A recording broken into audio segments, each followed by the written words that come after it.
les internautes qui nous suivent depuis quelques jours confinés de chez eux ont l'habitude de voir des vidéos qui nous mettent en contact avec des professionnels de santé. C'est ma manière à moi qui suis confinée depuis quelques jours de rendre hommage à tous ces professionnels qui sont sur le front, puisqu'on parle d'état de guerre.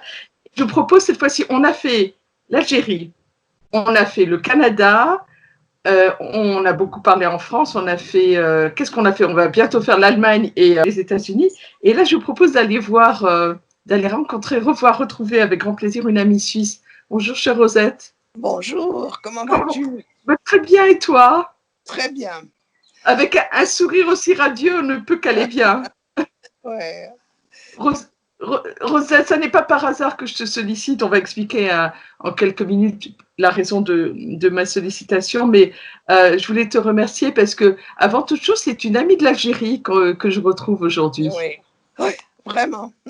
Bon, de très beaux souvenirs d'un temps là, il y a beaucoup d'années, mais c'était mon ouverture vers autre chose, vers d'autres façons de voir la vie, vers une autre vie, et c'était fantastique. Tu sais, on va pas faire une émission qui marchait bien sur la télé française à l'époque, perdue de vue, mais il y a peut-être des gens qui te reconnaîtront parce que tu as beaucoup vécu en Kabylie, c'est ça? Tu connais très bien Tizi Ouzou. À Tizi Ouzou. Tizi Ouzou, et puis tu n'avais pas parlé de Michelet aussi, non? Oui, aussi, oui. Là, j'allais, enfin, c'était l'année après la guerre d'Algérie, on allait à l'hôpital et aussi apporter de toutes sortes de choses comme du lait dans des centres de protection maternelle et infantile. Enfin, c'était vraiment une époque où je me suis sentie tellement stimulée et intéressée, et surtout, on se sentait utile. Voilà, j'étais jeune, c'était magnifique. Ouais, je dis, vous allez me dire, qu'est-ce que cette belle personne est allée faire en Kabylie, en Algérie? En 63, c'était l'indépendance, et c'est surtout Rosette, parce qu'on avait besoin de faire, on a fait appel à des personnels de santé dont tu faisais partie, parce que tu es infirmière. Voilà, tout à fait. Alors, c'est un petit clin d'œil. Peut-être qu'on aura l'occasion, dans un contexte un peu différent, de revenir sur l'Algérie, parce que je pense que tu as beaucoup de choses à nous dire. Mais peut-être qu'il y a des gens qui, en voyant la vidéo, vont se dire, tiens, Rosette, on est content de la revoir. Comme dirait l'autre, tu n'as pas changé. Mais aujourd'hui, je voulais te solliciter. On s'est rencontrés dans un contexte professionnel, parce que tu, en qualité d'infirmière, et infirmière, entre autres, en soins palliatifs, tu fais beaucoup de sensibilisation auprès des entreprises, entre autres, sur l'accompagnement des aidants. C'est vrai que ma carrière d'infirmière, elle s'est déroulée sur plus de 50 ans, et je me suis intéressée tout particulièrement à la cancérologie, aux soins palliatifs, et ces dernières années, depuis que je suis à la retraite, à tout ce qui touchait au deuil. J'ai fait des formations en Angleterre, aux États-Unis, etc. Et c'est vrai que par le temps qui court, avec ce qui nous arrive en ce moment ici, j'ai beaucoup de sollicitations parce que tout est bouleversé, spécialement autour de la mort qui ne peut plus être accompagnée, et aussi autour du deuil qui est extrêmement difficile quand on ne peut pas accompagner les siens, qu'on ne les revoit pas vivants et qu'on ne peut même pas forcément les revoir morts parce qu'ils sont contagieux, donc ils sont immédiatement crématisés, incinérés. Dans ces moments de confinement, il y a des angoisses, il y a des inquiétudes qui remontent plus que d'habitude. Énormément, oui. J'écris dans un journal suisse qui paraît tous les dimanches, et les gens m'envoient des mails pour me raconter leurs difficultés, et en général, j'en choisis un qui me semble intéresser un nombre plus grand de gens. Et c'est vrai, comme tu dis, beaucoup de choses remontent. Par exemple, là, je viens de voir un mail qui disait être confiné comme ça, je tourne en rond, et tout ce qui touche au suicide de mon fils il y a quelques années revient. Et comment est-ce que je peux sortir de ces pensées noires, quoi. Des quantités de choses comme ça. On ne s'imagine pas ce que ça représente pour beaucoup de gens. C'est difficile. Et on a des pensées particulières pour toutes ces personnes vulnérables, fragiles, qui sont malheureusement aujourd'hui livrées à elles-mêmes. C'est une réalité. Il faut, on a la chance, quand on peut échanger avec toi, mais c'est pas la majorité des personnes, mais on pense à toutes ces personnes. Et ces angoisses renvoient donc la mort d'un proche ou le risque de perdre quelqu'un de proche renvoie effectivement à des choses, à des histoires passées dont on n'a pas fait le deuil. À des choses pas finies, à des inachevés sous une forme ou sous une autre. Et c'est vrai que je suis en train de réfléchir, j'ai écrit pas mal de bouquins dans ma vie, et là, l'éditeur m'a demandé si je pouvais faire quelque chose sur la consolation, parce que, tu vois, la consolation, être consolé, ça suppose la plupart du temps d'avoir une présence avec soi, quelqu'un ou un groupe de gens, et là, les circonstances font que les gens sont inconsolés et il faudrait éviter qu'ils deviennent inconsolables, quoi. Je réfléchis à tout ça. Qu'est-ce qu'on peut faire? Et c'est là où on se rend compte que le monde virtuel qui nous permet aujourd'hui de rester en contact, le monde virtuel a ses limites, parce qu'on ne peut pas consoler comme ça, on ne peut pas prendre les gens dans le contact humain qui permet des fois d'apaiser un petit peu. La calinothérapie n'est pas possible aujourd'hui. Non. Alors bon, c'est vrai qu'on peut y pallier un peu à travers WhatsApp et Skype, etc. Mais c'est pas la même chose, quoi. C'est pas la même chose. D'autant plus que, Rosette, il y a un phénomène, un élément qui est particulièrement angoissant, qu'on soit confiné chez soi seul ou pas, c'est le facteur temps qui nous échappe complètement, parce que là, on est parti sur quelque chose qui risque de durer vraisemblablement encore quelques semaines.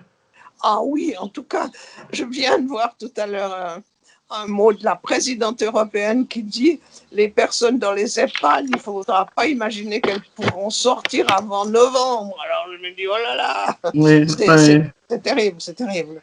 Bon, moi je trouve qu'il faudrait dire pas à pas, pour le moment on ne sait pas, on attend le vaccin, quoi. Et sans doute le principe de précaution, tu ne pas s'engager trop. D'ailleurs, nous, en France, tu nous diras ce qui se passe en Suisse, mais en France, le président Macron a prévu de prendre la parole demain soir, sans doute pour annoncer de manière officielle ce dont on se doute évidemment qui est le prolongement du confinement, mais voilà, avec l'impact que ça peut avoir. Et puisque tu viens en Suisse, quelle est la situation précisément en Suisse de confinement? Est-ce que les Suisses sont comme les Français soumis à un confinement avec des règles en fonction des régions? Comment ça se passe?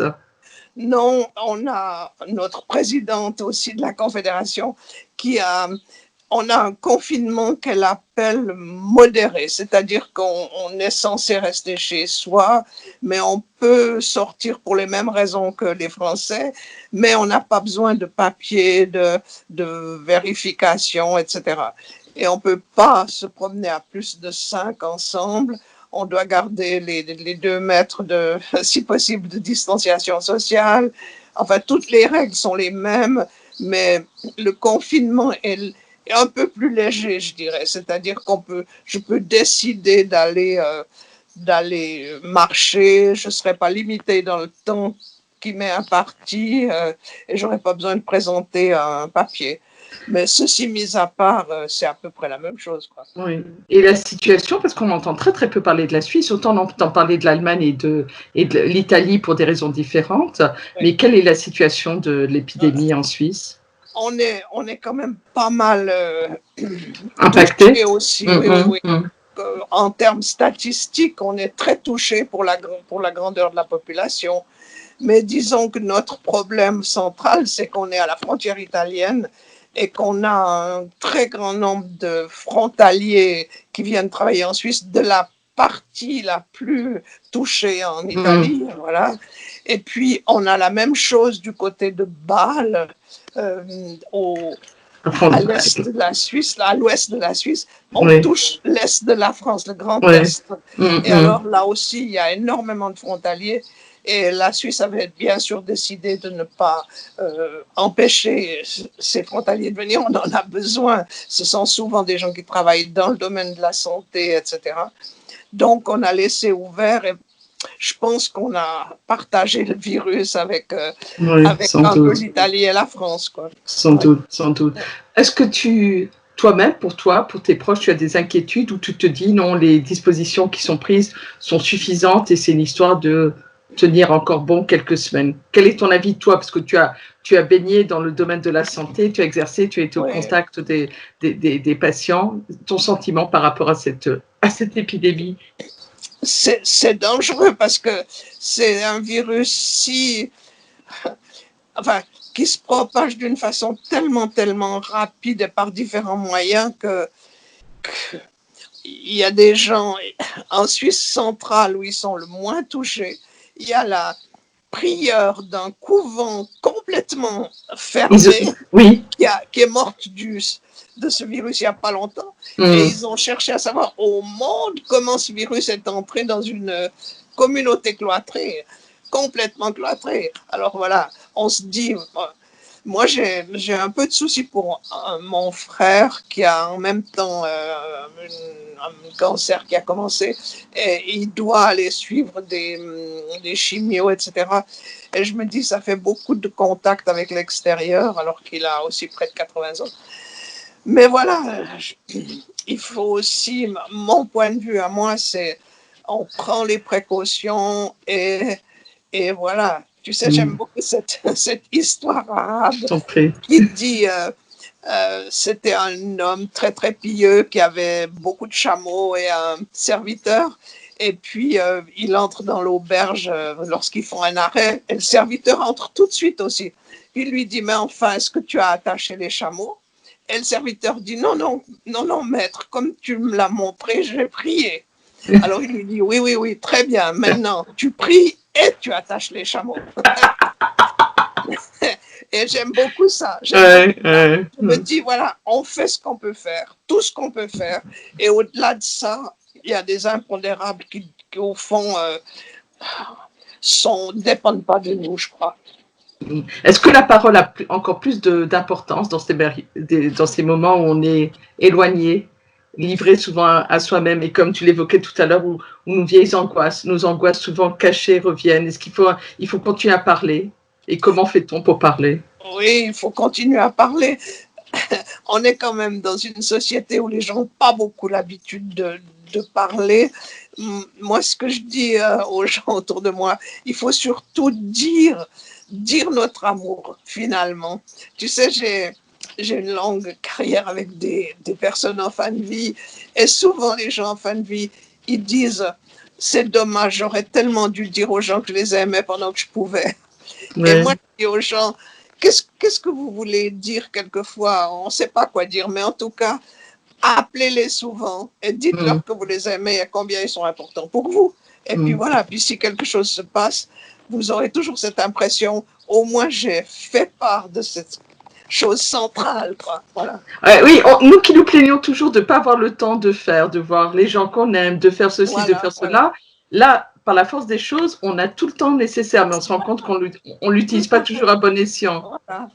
On peut envoyer des très jolis textes, écrire. Moi, j'ai écrit quelques lettres à des gens à qui j'ai plus jamais écrit, parce que je crois quand même que l'écriture sur un papier est quelque chose d'assez qui reste différemment que sur un téléphone. Oui. Bon, mais ne fais pas comme nous, mon papa qui avait envoyé un télégramme à l'époque en Algérie, début des années 70, pour prévenir qu'on arrivait, et le télégramme est arrivé après nous. Donc, vu la vitesse de fonctionnement de la poste en ce moment, il faut pas. C'est plus une marque d'attention. Non, mais en tout cas, de manière, on se taquine un petit peu parce j'ai beaucoup d'estime pour toi. Tu sais, je sais que c'est réciproque, mais dans ces moments difficiles, effectivement, je pense que qu'est-ce qu'on peut dire? Parce que toi qui travailles sur la relation à l'autre, sur les non-dits, sur les angoisses, sur l'accompagnement, justement, dans ces périodes où on est renvoyé à nous-mêmes, à nos craintes, est-ce que c'est l'occasion de développer, de modifier un peu ces angoisses, sa peur, en des sentiments plus simples, plus légers? Comment on peut faire? Oui, trouver des moyens. Moi, je me rends compte que ce qui manque souvent aux gens, ce sont des moyens concrets. Là, moi, je pense qu'on a beaucoup parlé de la méditation, on en parle partout. C'est pas la tasse de thé de tout le monde, ça. Alors, moi, je propose aux gens de faire d'autres choses. Par exemple, de lire un beau texte, et d'y réfléchir, de se laisser un moment après, ou bien de faire ce qu'on appelle une cohérence cardiaque, c'est-à-dire de respirer et de mettre sa main sur son cœur et puis d'entrer en contact entre son cœur et sa respiration, ou bien de marcher en respirant et en méditant, enfin d'autres choses pour essayer de calmer surtout les gens qui ont énormément d'anxiété puis qui entendent ces informations et qui ont encore plus d'anxiété, de les aider à trouver des moyens. Et puis, oui, pardon, je t'en prie. Oui, oui. J'en prie. Puis après, c'est vrai qu'il y a aussi d'autres choses au niveau relationnel. C'est vrai, là, on peut aussi, par exemple, dans les relations, il y a tellement de difficultés maintenant, les gens confinés ensemble. Et là, moi, j'écris des articles, etc., sur le lâcher-prise, au fond, l'autre comme il est. Et on se fixe sur des détails. Et finalement, c'est lâcher prise au quotidien, c'est vraiment ça qui peut énormément aider. Se dire, mais dans 5 ans, je ne penserai plus à ça, ça n'aura plus d'importance. Et apprendre une certaine tolérance, voilà, au quotidien. Ouais. Moi, mon inquiétude, c'est qu'on a une espèce de convivialité, de partage dans cette période où on est tous logés à la même enseigne, mais une fois qu'on va être sorti de cette période de confinement, est-ce que chasser le naturel, il revient au galop? Est-ce qu'on n'aura pas pris leçon de cette période et puis on ne va pas tous reprendre nos habitudes? C'est le risque, non? C'est un risque, mais j'ai l'impression que c'est quand même très, très particulier. Depuis la Deuxième Guerre mondiale, on n'a pas connu ça, quoi. Il y a quand même eu quelque chose comme une secousse intérieure pour beaucoup de gens qui m'a l'air plus profonde. Alors j'espère qu'on reprendra un certain nombre de décisions par rapport à qu'est-ce qui est essentiel et qu'est-ce qui est dérisoire. C'est ça surtout qu'on a, je crois, pu développer comme prise de conscience. Et c'est vrai que je voulais juste revenir pour prendre 5 minutes encore de ton temps et te libérer après, parce que je te remercie encore en ce week-end pascal tu m'as dit que tu t'occupais d'une petite fille. Je revenais sur l'accompagnement à la fin de vie, l'accompagnement de fin de vie des personnes, effectivement, actuellement, les personnes qui se retrouvent en réanimation, dont le devenir est souvent incertain et qui meurent toutes seules à l'hôpital sans même avoir pu revoir leurs proches, avec un mode d'inhumation, que ce soit chez les chrétiens ou les musulmans, malheureusement un mode d'inhumation minimaliste avec des rites qui sont pas toujours respectés. Tu peux, toi, aller te rendre dans les hôpitaux pour apporter ou est-ce qu'un un représentant du culte peut aller comme ça Non. On n'autorise pas? Alors, pas dans les unités de soins intensifs où il y a de la réanimation, parce que c'est impossible, on risquerait trop de péjorer l'état des gens. Mais avant qu'on les mette à la réanimation, quelquefois, il y a certains aumôniers ou certaines personnes qui ont l'habitude d'être dans cet établissement qui peuvent être appelés. Et autrement, c'est vraiment ensuite avec la famille, mais on n'a pas la possibilité actuellement. C'est ça qui rend les choses si difficiles. Et qu'est-ce qu'on peut dire? Quelles sont les paroles que tu pourrais trouver, que tu trouves dans ces cas-là pour apaiser un peu essayer d'apaiser cette souffrance de la perte d'un proche dans des circonstances particulièrement difficiles, et l'idée de dire mon proche est parti seul. Quels sont les mots? On trouve les mots dans ces cas-là. Comment on fait son travail de deuil, sachant que tu as travaillé beaucoup sur le deuil et le deuil blanc aussi. On aura l'occasion d'en reparler une autre fois. Mais comment? Oui. Qu'est-ce que tu peux apporter comme quels sont les mots qu'on trouve dans ces cas-là? Qu'est-ce qu'on peut dire? Ou est-ce qu'on est démuni, on ne peut que compatir? Alors, les mots sont pauvres, mais j'ai ces derniers temps aidé quelques familles avec des rituels. Par exemple, quelqu'un me disait, mais j'ai même pas pu lui dire au revoir. Et j'ai dit, maintenant, ce que je vous propose, c'est de prendre un papier, d'écrire tout ce que vous auriez voulu lui dire, et puis aller avec quelqu'un que vous aimez, quelqu'un qu'il connaissait, aller brûler cette lettre dans la forêt ou dans votre jardin, et penser que cette personne, où qu'elle soit maintenant, elle reçoit la vibration de tout ce que vous dites ici. Ou bien, aussi, j'ai proposé à quelqu'un qui disait, mais c'est terrible, il n'y a pas eu cet adieu, etc. Je lui disais, ben, une autre possibilité de rituel, c'est de créer un endroit chez vous avec une photo, des fleurs, une bougie, etc. Et puis, vous imaginez que vous envoyez à cette personne tout l'amour que vous avez pour elle, que vous auriez voulu lui donner au dernier moment, là dans son unité de réanimation, et que vous envoyez ça. Et imaginez en mettant votre main sur votre cœur comment ça s'en va aussi dans l'univers, et où qu'elle soit cette personne, elle en reçoit peut-être des vibrations, quoi. Je veux dire, hors contexte religieux. C'est vraiment trouver des petits rituels qui soulagent la personne d'une manière ou d'une autre. Et ça, j'ai eu un bon retour sur ces deux façons de faire, par exemple. Garder de la personne du défunt les meilleures images, le côté plus positif. Aussi, absolument. Et puis dire par écrit les choses qu'on aurait voulu dire, mais qu'on n'a pas pu, et brûler symboliquement et par rapport à notre inconscient, c'est quelque chose de très important. Merci. Voilà, et je suis en train de chercher, il y a encore d'autres moyens, mais qu'est-ce qu'on peut faire aussi en fonction un peu des croyances des personnes, voilà. Mais merci, hein, merci vraiment. Je ne veux pas trop te monopoliser aujourd'hui. Si tu veux bien, je reprendrai la tâche avec toi dans quelques jours. On peut donner un conseil, Rosette, qui n'a pas de prix, mais qui vaudra pour tout le monde, par les temps qui courent, par des moments difficiles. Regardez les choses intéressantes à la télévision, mais ne vous focalisez pas sur les journaux télévisés. Oui, moi je crois qu'il faut faire un régime, voilà. Une diète de toutes ces nouvelles. On les regarde 2 fois par jour, c'est amplement suffisant. Au moins 5 minutes dans la journée. Voilà. Et puis surtout voir des belles choses. Et comme on est arrêté, écouter de la belle musique, regarder la nature, etc. Et puis changer ses pensées vers le positif, parce que c'est ça qui nous met dans la meilleure situation pour être dans la meilleure situation sur le plan immunologique aussi.